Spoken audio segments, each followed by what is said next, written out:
In this video, I'll be showing you hyperMILL's new variable fillet command for static and parametric solids.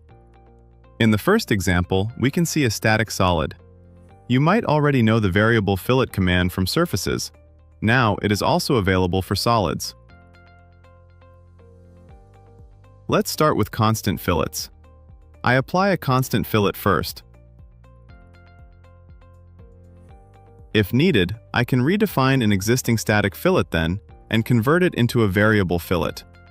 As you can see, the model updates immediately.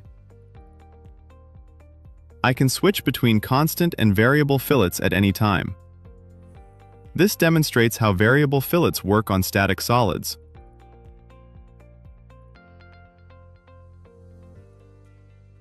Now let's take a look at parametric solids.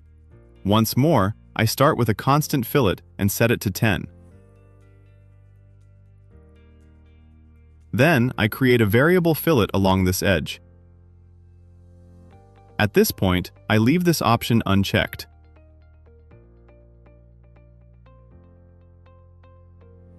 In the next step, I mirror the part so you can see what happens when I later change that option. Let's switch to a top view to better understand the path. Now I modify the fillet and apply the smoothing option. Using undo and redo, I can easily compare the results. I can also adjust the dimensions interactively.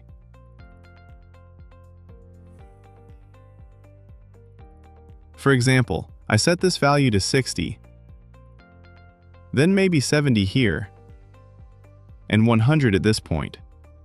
Now I create a single shape.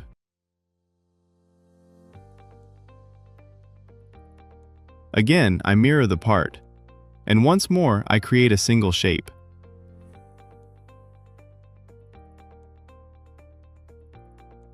If needed, I can go back and edit the fillet at any time.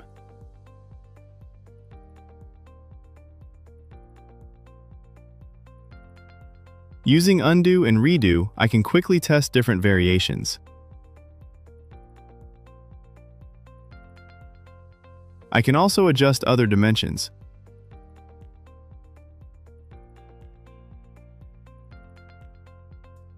And finally, I can roll back and forward through the parametric model history to review or refine the result. Thank you very much for watching and see you in the next video.